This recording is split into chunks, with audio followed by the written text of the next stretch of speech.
Good morning बच्चों। आज हम आगे कंटिन्यू करते हैं लेखन कला और शहरी जीवन, जिसमें हमने मेसोपोटामिया की सभ्यता के बारे में पढ़ा था। 45 पेज तक हमने कर लिया था। इसमें आगे देखो, अब नीचे है लेखन कला की देन कि मेसोपोटामिया की सभ्यता में लेखन कला जो है उसका विकास कितना हो गया था, किस तरह की लेखन पद्धति का जो है लोग इस्तेमाल करते थे और क्या उनके जो है लिखने के तौर तरीके होते थे। तो इसमें देखो बच्चों क्या लिखा हुआ है, सब देखेंगे ध्यान से। हालांकि मर्म स्पर्शी कहानियों, किस्सों और तरह तरह के वर्णन का तो मौखिक रूप से एक दूसरे को सुनाते हुए जीवित रखा जा सकता है, पर विज्ञान को जीवित रखने के लिए लिखित दस्तावेजों और किताबों की ज़रूरत पड़ती है ताकि विद्वानों की आगे आने वाली पीढ़ियाँ उन्हें पढ़ सकें। देखो बच्चों, मान लो कोई वैज्ञानिक चीज़ है, यदि हमने इसको आगे की पीढ़ियों तक संजो कर रखना है ताकि आने वाली पीढ़ियाँ जो है उसको समझ सके, तो उसको लिखित रूप देना ज़रूरी है। क्योंकि हम वर्बली किसी को कोई बात बता देते हैं तो वो भूल जाएंगे, उसे आगे पीढ़ियों तक नहीं पहुंचा पाएंगे। तो किसी भी चीज़ के जो प्रमाण होते हैं वो लिखित दस्तावेज ही होते हैं। तो मेसोपोटामिया की दुनिया की सबसे बड़ी देन है उनकी काल गणना और गणित की विद्वतापूर्ण परंपरा। मेसोपोटामिया की सभ्यता में काल गणना और गणित, इन दोनों का जो है बहुत ज़्यादा विकास हुआ था। हमें कैसे पता चला? क्योंकि हमें पट्टिकाएँ मिली हैं खुदाई में, जिनके ऊपर गुणा और भाग की तालिकाएँ लिखी हुई हैं। ठीक है, वर्गमूल और चक्रवृद्धि ब्याज की सारनियाँ दी हुई है। 2 का वर्गमूल जो है वो भी दिया हुआ है। ये देखो नीचे उदाहरण एक दिया हुआ है, इस तरह की हमें पट्टिका मिली है जिस पर एक गणित का सवाल किया हुआ है। अगर आप इसे हल करेंगे तो इसका उत्तर जो है 1.41421296 होगा, जो कि इसके सही उत्तर से थोड़ा सा भिन्न है।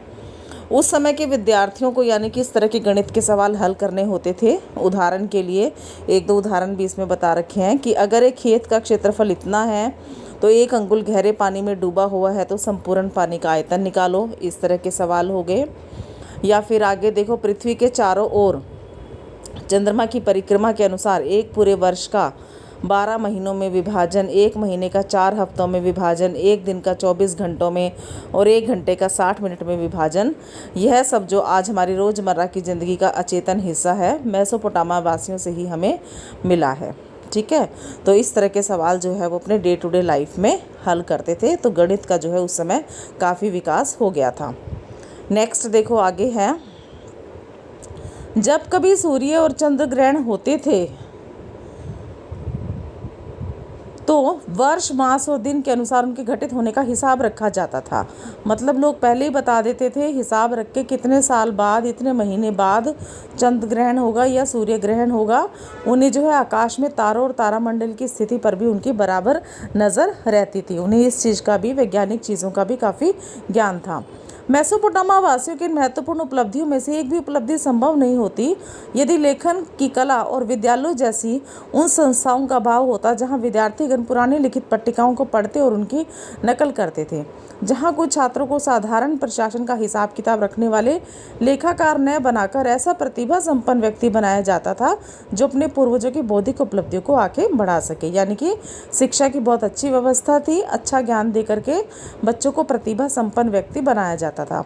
यह सोचना गलत होगा कि मेसोपोटामिया के शहरी लोग आधुनिक तौर तरीकों से परिचित नहीं थे।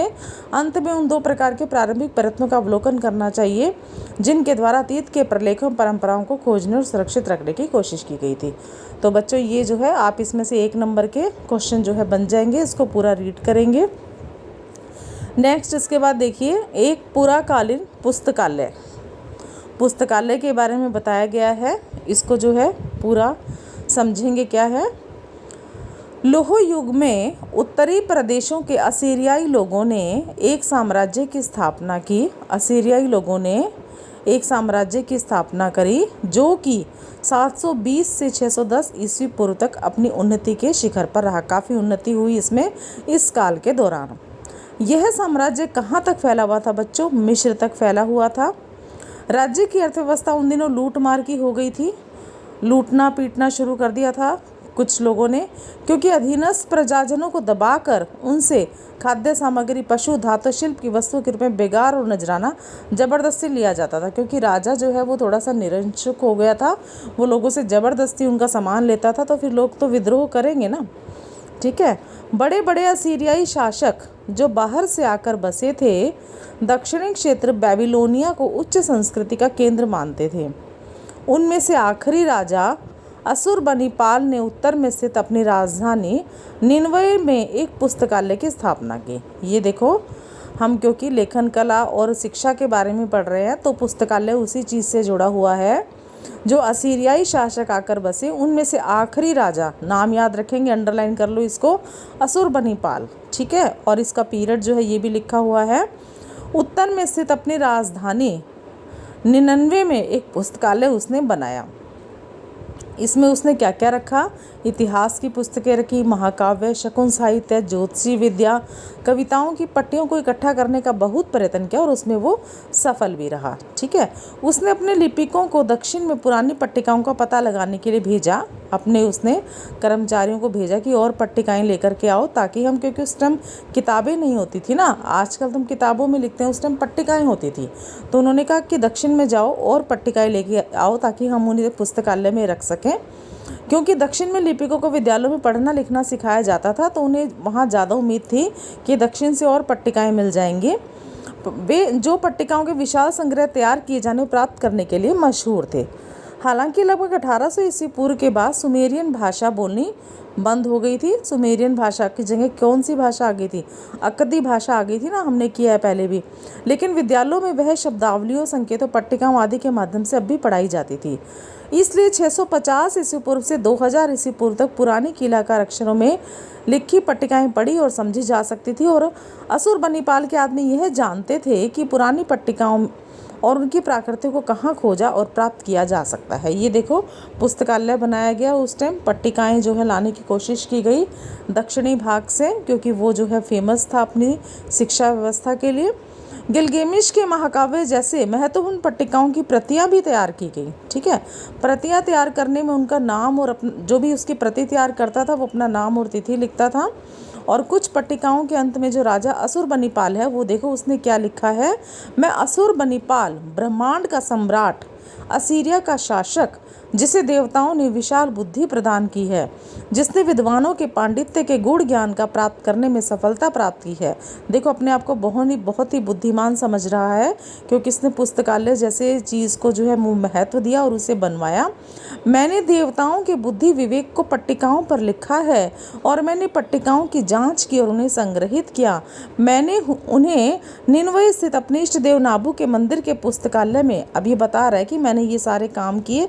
देखो, उस टाइम जो भी कोई काम करता था ना तो उसको जो लिखित प्रमाण छोड़ के जाता था। अब ये उसने अपनी बातों को लिखा ना कि मैं ये पुस्तकालय बना रहा हूँ, मैं वहाँ से पट्टिकाएं इकट्ठी कर रहा हूँ राजा असुरबनीपाल ने, तभी तो आज हम ये बातें बता पा रहे हैं। यदि वो लिख के ही नहीं जाता, हमें उस वही लिखे हुए तो सबूत मिले हैं ना, जिनके आधार पर हम ये चीज़ें बता रहे हैं। तो ये सब उसने जो है अंत में लिखा कि मैं जो है इसको जो है आत्म कल्याण के लिए और शाही सिंहासन की नींव को मजबूत रखने के लिए मैं ये सारा काम कर रहा हूँ। इससे भी महत्वपूर्ण काम था इन पट्टिकाओं की सूची तैयार करने का। अब जैसे लाइब्रेरी में किताबें होती हैं तो उसकी एक लिस्ट होती है ना, तो पट्टिकाएं तो इकट्ठी कर ली। अब मुझे कोई पट्टिका चाहिए तो कैसे ढूंढूं मैं, वहाँ पे बहुत सारी पट्टिकाएं, तो उनको सूची तैयार करने का भी बहुत जो है वो मुश्किल काम था।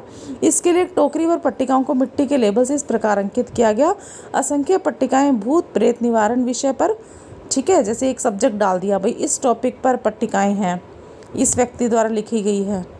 ठीक है, मतलब जो भी लाइब्रेरी में बुक्स रखने का तरीका होता है जो आजकल हम देखते हैं, उसी तरीके की जो है वो उस टाइम कोशिश की गई कि जो है उसी तरीके से लाइब्रेरी में जो है सिस्टमेटिक तरीके से उन पट्टिकाओं को रखा जाए। तो ये जो है बहुत ही अच्छा उदाहरण है उस टाइम की शिक्षा व्यवस्था का।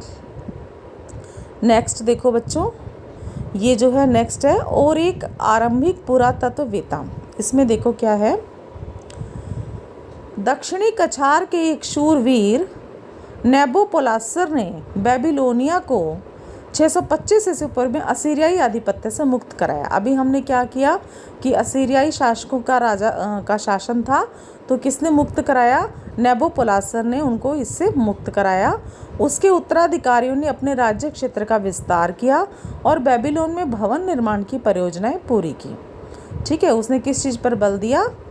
भवन निर्माण पर। उस समय से लेकर 539 ईस्वी पूर्व में ईरान के एक्यूमेनिड लोगों द्वारा विजित होने के बाद और 331 ईस्वी पूर्व में सिकंदर से पराजित होने तक बेबीलोन जो है दुनिया का एक प्रमुख नगर बना रहा। तो पहले यहाँ पर असीरियाई शासक थे, फिर उसके बाद नेबोपोलासर का शासन हो गया। उसने जो बहुत सारे भवन बनवाए और ये बहुत ही अच्छा नगर उस टाइम का बन गया। इसका क्षेत्रफल देखो, इसको अंडरलाइन करेंगे, 850 हेक्टेयर से अधिक था। इसकी 4 दीवारी तिहरी थी। इसमें बड़े बड़े राजमहल और मंदिर मौजूद थे। एक जिगुरात यानी सीढ़ीदार मीनार थी और नगर के मुख्य अनुष्ठान केंद्र तक शोभा यात्रा के लिए एक विस्तृत मार्ग बना हुआ था। इसके व्यापारिक घराने दूर दूर तक अपना कारोबार करते थे और इसके गणितज्ञों द्वारा खगोलविदों ने अनेक नई खोजें की थी। नेबोनिडस स्वतंत्र बेबीलोन का अंतिम शासक था। उसने लिखा है कि उर के नगर, उर राज्य के बारे में हमने किया है, उर के नगर देवता ने अपने सपने में दर्शन दिए और उसे सुदूर दक्षिण के उस प्राता नगर का कार्यभार संभालने के लिए एक महिला पुरोहित को नियुक्त करने का आदेश दिया। उसने लिखा, चूंकि बहुत लंबे समय से उच्च महिला पुरोहित का प्रतिष्ठान भुला दिया गया था, उसके विशेष लक्षणों को कहीं नहीं बताया गया है। मैंने दिन पर दिन उसके बारे में सोचा। ठीक है, वो आगे क्या कहता है कि उसे एक बहुत पुराने राजा का पट्टलेख मिला। पट्टिकाएं होती थी, उसे पट्टलेख मिला जिसमें उस पर एक महिला पुरोहित की आकृति अंकित दिखी। उसने उसके आभूषणों और वेशभूषा को ध्यानपूर्वक देखा। फिर उसने अपनी पुत्री की वैसी ही वेशभूषा से सुसज्जित कर एक महिला पुरोहित के रूप में प्रतिष्ठित किया। ठीक है, तो उसे ये कहा गया कि अपने नगर में एक महिला पुरोहित जो है उसको बनाओ, तो उससे जो है अपनी बेटी को ही है ये काम सौंप दिया। एक कन्या अवसर पर नेबोनिडस के आदमी उसके पास एक टूटी हुई मूर्ति लाए जिस पर अक्कद के राजा सारगुन का नाम खुदा था। नेबोनिडस और निसंदेह बुद्धिजीवियों ने भी प्राचीन काल के इस महान राजा के बारे में सुन रखा था। नेबोनिडस ने महसूस किया कि उसे इस मूर्ति की मरम्मत करानी चाहिए।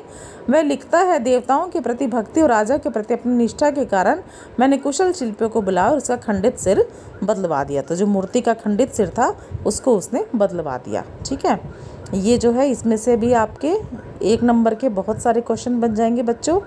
फिर उसके बाद ये टेबल है, इसको सब बच्चे लर्न करेंगे।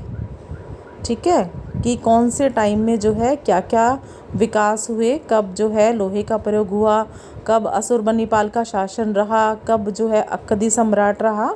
तो इसमें से भी आप 1 नंबर के क्वेश्चन जो है वो बना देंगे। तो इस तरह से आज आपका 2nd चैप्टर जो है वो कंप्लीट हो गया। सब बच्चे इन सारी वीडियोस को ध्यान से देखेंगे और इस चैप्टर के MCQ जो है वो बनाएंगे।